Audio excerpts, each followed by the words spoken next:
난 25살이고 목수로 일한 지는 5년 정도 됐다. 우리 집안은 대대로 목수 일을 해왔다. 아버지도 할아버지도 모두 목수였지.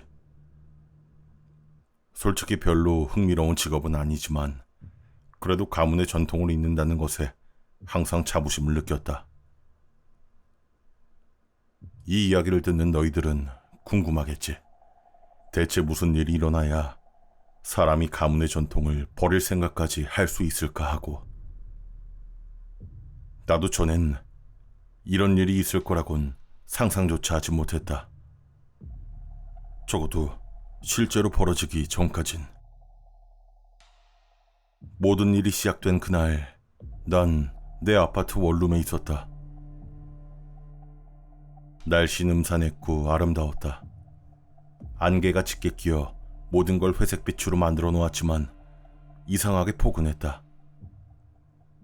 침대에 누워서 영화 한 편 보고 싶은 그런 날이었다. 실제로도 난 침대에 누워서 영화를 보고 있었는데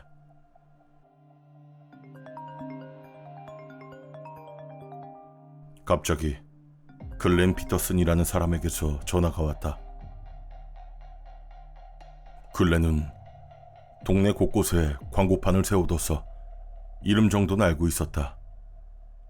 아마 변호사였던 것 같다. 정확히 무슨 일을 하는지 자세히 본 적은 없었지만 말이다. 아무튼 전화를 받자마자 그는 급한 목소리로 나뭇바닥에 와인을 엎질렀다며 당장 와서 수리해 줄 수 있냐고 물었다.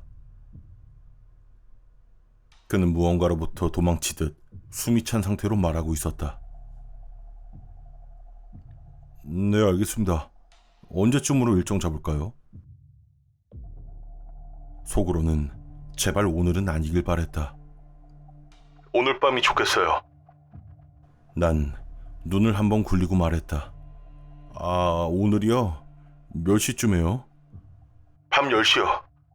난 다시 말했다. 죄송한데 글렌씨, 그냥 지금 가면 안 될까요? 하지만 그는 반드시 10시에 와야 한다고, 대신 돈을 두둑히 주겠다고 약속했다. 돈이 궁했던 나는 기회를 놓치지 않기로 했다. 하지만 그건 끔찍한 실수였다. 밤 9시 반, 난 장비를 챙겨 밖으로 나왔다. 바깥은 유난히 어두웠다. 달조차 사라진 것 같았고 별도 보이지 않았다. 낮에 보았던 안개 때문이겠거니 하고 난 차에 올라탔다. 목적지까진 25분이 걸렸다. 글렌의 집 근처에 갈수록 문명과 점점 멀어지는 느낌이 들었다. 기분이 조금 꺼림칙했지만 돈이 필요했기에 난 계속해서 운전해 갔다. 그렇게 집에 도착했을 때 자세히 살펴보니까 글렌의 집은 엄청나게 컸다. 회색빛에 현대적인 느낌이 나는 저택이었다. 현관문 쪽으로 눈을 돌렸을 때 글렌이 나를 향해서 손을 흔들고 있는 게 보였다. 장비를 들고 차에서 내려 그를 향해 걸어갔다. 글렌에게 가까이 다가가면서 난 본능적으로 그의 주머니 쪽을 유심히 바라봤다. 혹시라도 무기를 숨겨놓지 않았을까 하는 그런 생각에서. 난 원래 불안이 많아서 늘 최악의 경우를 상상하며 대비하는 사람이니까. 그에게 다가갔을 때 그는 악수를 청했다. 난 그의 손을 잡으며 눈을 마주쳤다. 그런데 그의 눈은 생기가 없었다. 마치 목류병에 걸린 사람 같았다. 이상하다고 생각했지만 그냥 피곤한 거겠지 하고 난 그냥 넘어갔다. 그래서 얼룩이 어딨죠? 내가 묻자 그는 집 안으로 나를 안내했다. 집에 발을 들이자 시간 여행을 하는 기분이었다. 집안은 마치 버려진 집을 외관만 수리해 놓은 것처럼 낡고 오래된 느낌이 들었다. 정말 모든 게 이상했다. 이미 어딘가 잘못된 기분이 들었지만 글렌 뒤를 따라 계속 걸어갔다. 얼룩이 있는 방에 도착하자 글렌은 아무 말도 없이 손가락으로 얼룩을 가리키곤 그대로 방에서 나가버렸다. 등골이 서늘해졌다. 내가 뭐라 말하기도 전에 그는 이미 방을 떠났고 난 홀로 남았다. 불을 켜고 바닥에 있는 붉은 얼룩을 확인했다. 장비를 꺼내며 혼잣말로 중얼거렸다. 빨리 끝내고 빨리 가야겠다. 이 집에서 오랫동안 머물고 싶지 않았다. 난 작업을 시작하기 전 방을 한번 둘러봤다. 한때 흰색이었을 벽은 누렇게 변색되어 있었고 벽엔 그림 몇 점과 오래된 의자 몇 개만 덩그러니 놓여 있었다. 카펫을 빠르게 잘라내는 도중 갑자기 오싹한 한기가 등줄기를 따라 내려왔다. 손을 멈추고 주변을 천천히 둘러보면서 커터칼을 꽉 쥐었다. 그때 복도 쪽에서 바닥이 삐걱거리는 소리가 들렸다. 누군가 조심스럽게 문 앞으로 다가오는 것 같은 그런 소리였다. 난 조심스레 문을 살짝 열어 복도 쪽을 내다봤다.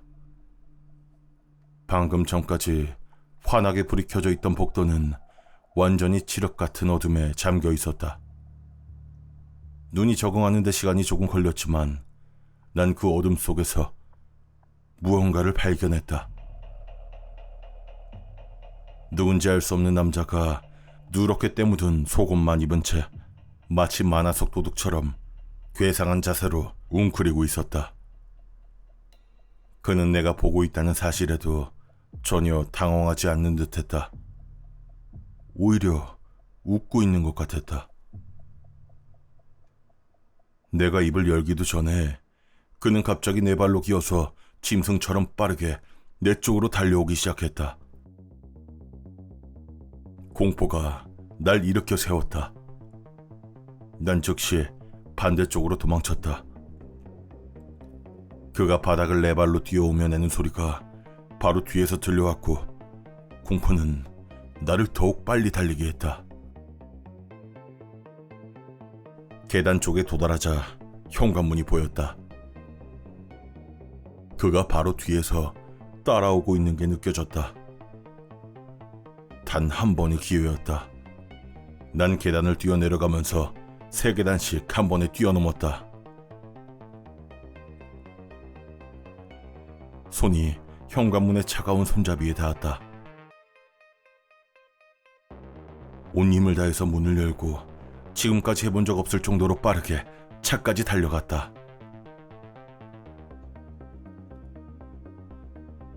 차 문을 열 때까지 난 뒤를 돌아보지 않았다. 혹시라도 뒤에 있는 뭔가를 볼까봐 두려웠으니까. 차에 올라타 문을 닫고 나서야 집 쪽을 다시 돌아봤다. 거기엔 글렌이 서 있었다. 내가 처음 도착했을 때와 똑같은 모습으로 똑같이 손을 흔들고 있었다.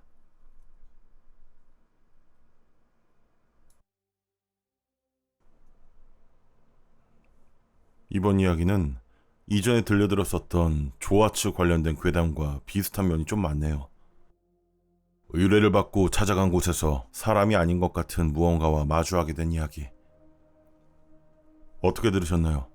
남자의 정체가 무엇일지 여러분들의 생각을 댓글로 남겨주세요. 오늘도 수고하셨습니다.